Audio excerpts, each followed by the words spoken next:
Welcome to AO On Air. This is a podcast from ActiveOps, allowing us to present you topics ranging from operations management, leadership, technology, and new innovations.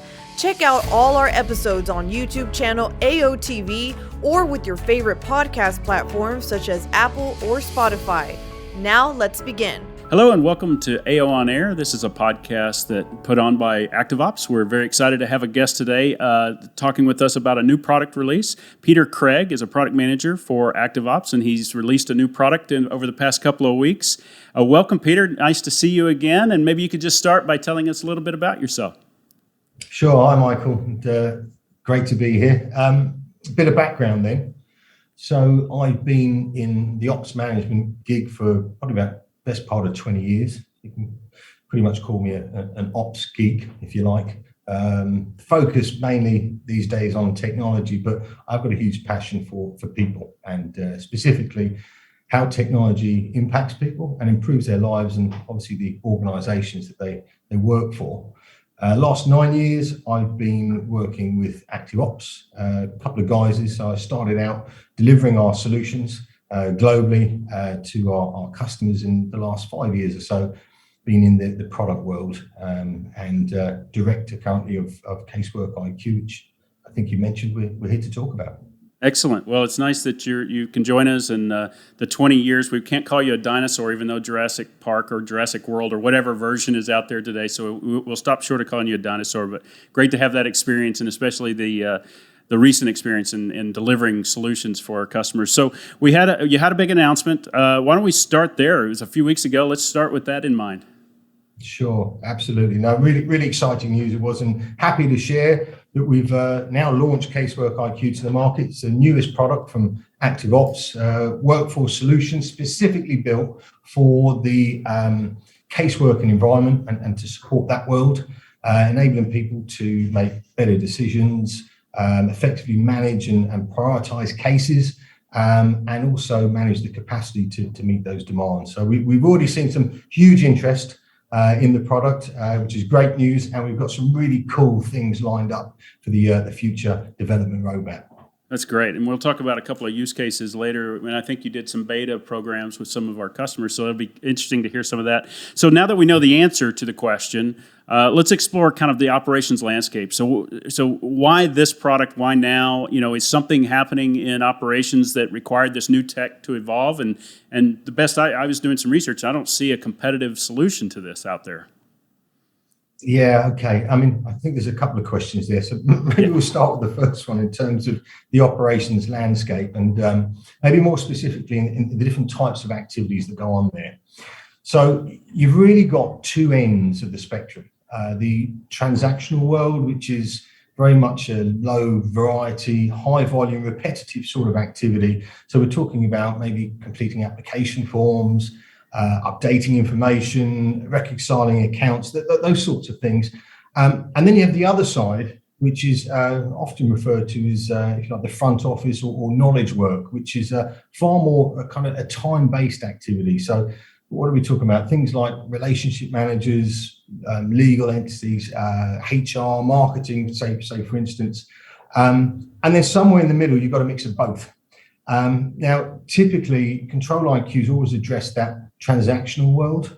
There's kind of processing types of events and activities. But recently, we've seen a far bigger increase in the more complex work. So, some of this has been driven by robotic process automation taking over some of those transactional types of tasks. We've seen a far more kind of demand from our customers in terms of bespoke products and offerings, and also increased regulation. So as a result, as I mentioned, things have got more complex. So we've now got types of activities that kind of sit in that middle ground that are more multi-touch. So they get picked up and put down multiple times, not just within organizations. Sometimes it goes to third-party vendors or even back to the customer, which means the times that these things take to process are often varied. It can be days, weeks, months, even. And then the different systems involved as well. That's magnitude as well, magnified too. And in terms of volumes, often very volatile. We're often waiting for customers or third parties to get things back to us, or even other areas of the operation. So typically, Control IQ always address the transactional environment. So that those kind of tasks that are far more process orientated. But we've recently seen an increase in the complexity of that type of work. So some of that's driven from robotic process automation, taking up some of that and leaving more complex answers at the end. Customers are far more demanding in terms of kind of bespoke offerings. And we've also seen an increase in regulation. So, this environment's now changed. We're seeing, far more processing being multi-touch and varied in terms of the types of activity. So, in terms of time, rather than just kind of getting something one and done, these things are taking, days, weeks, months even. The people that touch it, varied skill sets, may not even be within our organization. It could well be a third party or even back to a customer in terms of having to wait for that information to come back, which means that those gaps are very disparate in terms of completion times. Yep. The volumes that come in are very volatile, and we also have impacts from different systems within our operation. So there's a lot of challenges there now facing our operations leaders. Yep. It's really, really difficult to predict the kind of effort that goes in to meeting those SLAs or even getting those backlogs down. Managing performance as well is also challenging in terms of having some sort of comparative baseline to go against, and then also making sure that the quality of the processes are up to scratch. It's really hard when we just don't have that visibility end to end. Yeah, and when we think about those characteristics, Peter, it seems like you said varied inputs, multiple inputs, sources, varied systems. The type of work is more complex. That probably leads to me to assume, and maybe I'm wrong, but assume that they're probably higher paid employees that are touching these cases because they're specialists. There's probably more at risk of these cases being resolved rightly and on time because they could be regulatory, as you mentioned, or high value or something like that. So, I mean, that seems like it escalates the need for just doing things on time and correctly, right? Absolutely, Michael. And in terms of those different skill sets, they're a higher range of skills, and as a result, yes, that resource is a higher cost. On top of that, you rightly said, getting it wrong, the risk factor is huge. The cost of failure is massive, and I've seen some real horror stories out there, and that's really where Casework IQ comes into play to support and enable those operations to be safe. But also efficient. Yeah, that's interesting because if you think about some of those use cases, there's probably less numbers of employees, but higher value of the work being done, I suppose. So maybe let's go and explore a couple of examples. Maybe we start with banking. You've run some betas. Is there a couple of examples that stick out there? Yeah, probably just a bit of history on this too. I mean, if we dial the clock back to 2008, we had a financial crisis globally, and one of the big things that changed after that was regulators cracked down really hard on the rules in terms of how banks operate, and that has been developing over the last 15 years or so, and banks have had to keep up to ensure that they deliver on those regulations.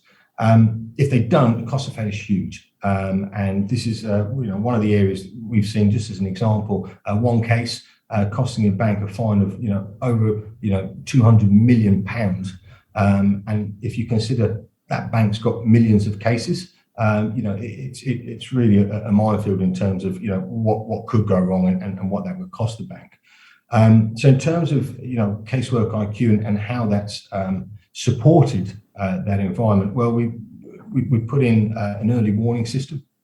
So in terms of ensuring SLAs are met and there's an early intervention, we provided some real-time dashboards that highlight where cases are being dragged away from that SLA. So for instance, if resources are being drained out, if you like, kind of like a vampire, if you like, a vampire case, if you like, the the leaders get notified early doors so that they can make that intervention and allocate more resource towards that. There's also other sorts of cases that just drag along and don't go anywhere, but as they do, they encroach further towards that SLA date.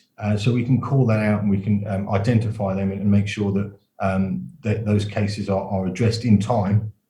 The other thing that we've got is, if you like, a safety net and a bird's eye view across the operation of where we are in terms of those SLAs. So we can aggregate the picture up for a senior leader to be able to see, are we safe today?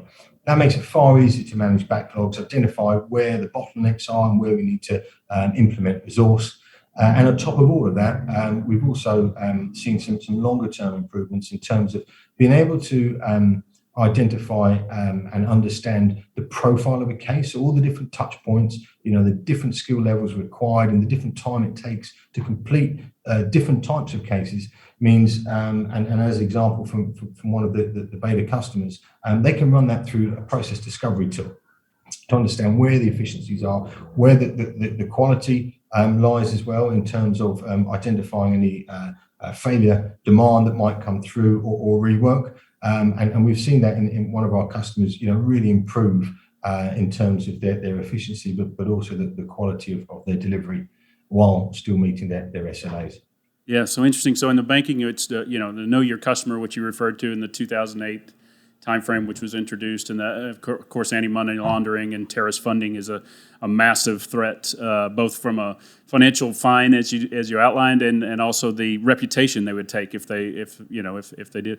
I think we recently had a U.S. bank that also had a pretty significant fine for missing some deadlines, and the deadline was probably missed just because they didn't know. So, but if you translate that to kind of for in the U.S. particularly, because we have this kind of payer-based system, not the universal healthcare system.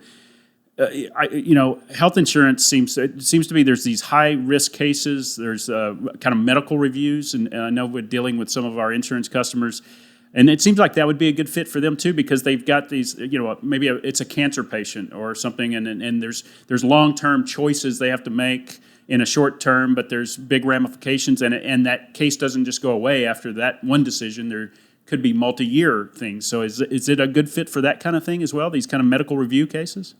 Absolutely, and going back to that kind of landscape view, if you like, the point is, it's an activity that has got an end to end that we need to keep an eye on the whole time, but also has some transactional elements to it that we cater for. So that's a great example, and also one that it's really important that organizations get right.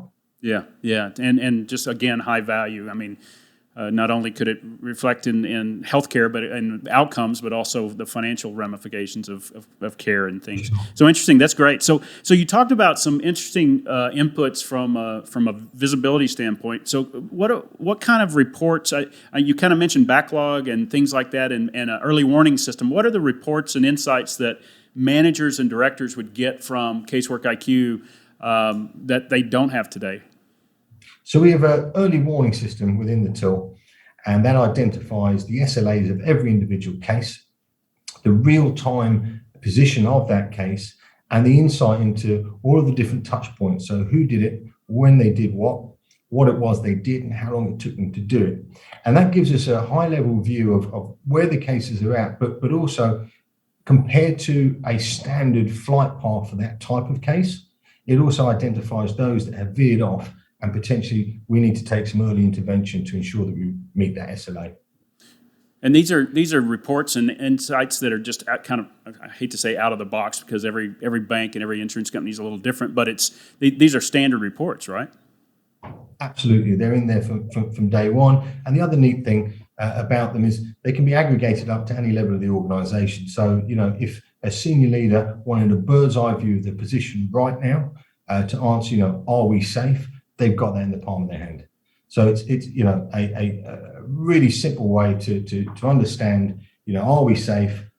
Do we need to make any intervention now? And do we manage our backlogs effectively? Yeah, so that could be a game changer, especially because they probably have a case management system right? A Pega system or a homegrown system or Appian or any of those that they do case management, but they probably don't get that aggregate view. Is that a key differentiator here, or real add-on to those systems? Is that the right way to say it? Yeah, I think so. But there's another piece to this, because case management systems are great and they're useful, but generally they would be looking at where the case is, the workload itself.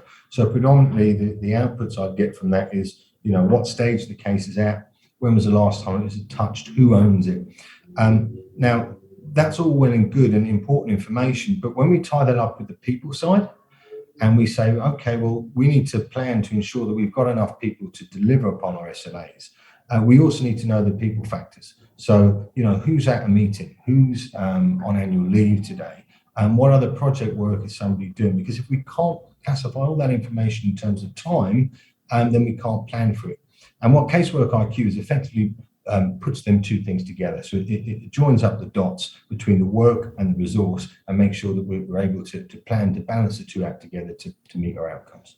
And that leads to one of a core competency of ActiveOps, which is forecasting and planning. And so are those same principles there, or is it different for casework? Is it just applies the principle to complex type of work? Absolutely. So in the first regard, safety first. So that embedded AOM management process is within the tool itself, which means we provide tighter control over the environment. In terms of then forecasting effectively, we can look at the workload and also the resource and the different types of arrival patterns. So mentioning the kind of case profiles, the different types of cases and the different inputs, we're able to overlay the type of resource that's available, including the skill sets, to ensure that we have the right amount of resource to do that work. And all that's using the kind of functionality within the tool, similar to the Control IQ offering. Yeah. There's probably something I should also pick up on this one, Michael, in terms of the opportunity available, and something that was quite interesting for us. And maybe this is due to kind of the maturity of the sector, maybe. But we're actually seeing a lot higher productivity improvement in terms of the case management world, the case working world. So we're actually seeing, over and above kind of 25% productivity improvement from employing Casework IQ, which, is again, more added value in terms of not just being safe, and having kind of good process improvement tools, but actually getting a return on that investment is, great for our customers. Yeah, that's a great point. I'm glad you mentioned that, especially because we talked earlier about the resources potentially being more expensive or higher salaried, whatever the mechanism is. That percentage of productivity increase allows you to do more with less or more with the same. And as we maybe stare at a recession in the face, that's going to become even more impactful, I think, right? Is that fair to say? Absolutely. Yeah. Well, this is all great stuff, Peter. If someone wanted to pick up the conversation directly with you, what's the best way to find you? Well, you can get me on LinkedIn, of course, but ultimately, if you didn't want to speak to me, you want to speak to one of our other guys as well, you can also visit the ActiveOps website, and we've got plenty of people there who can talk to you about Casework IQ. Yeah, and they could show those reports and examples, et cetera. So basically, if you're an MLRO or a AML specific person in a bank, or maybe somebody over the clinical systems and medical review in an insurance company, they should pick up the phone or dial up Google and find us and fill out that form. That's excellent. Anything else you want to share with us about ActiveOps or the Casework IQ? Not really for now. I said we had a big launch last week, so really it's all about some of the cool future stuff that we're coming down the line. But for now, I think we're all good. And thank you for the time. Yeah, excellent. Great information, Peter. Really interesting, because you start thinking about workforce management and workforce optimization. in kind of those non-traditional areas, not the call center, not the high volume, but the really specialty work. So it's great to see a product like this enter the market. So thanks a lot, Peter. And for everybody watching and listening, please catch other AO On Air episodes on our AOTV channel, or you can find them on your favorite podcast player. We also have a host of resources on ActiveOps.com where you can go to the resource hub, or you can go to product pages like Casework IQ and get a little more detail. And then, as Peter mentioned, you can get in touch with us. Thanks so much, and everybody have a great day. At ActiveOps, we call it Management Process Automation, or MPA. MPA helps managers make better decisions by providing a consistent, easy-to-understand view of capacity and productivity. MPA does the hard work of consolidating information, forecasting and planning, and even gives you visibility of skills and capabilities across your enterprise.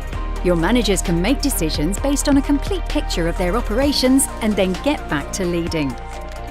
As work progresses, MPA helps managers spot problems early and deal with them proactively, celebrate successes properly, and match resource to workload in real time. By making managers more effective, MPA reduces operational costs.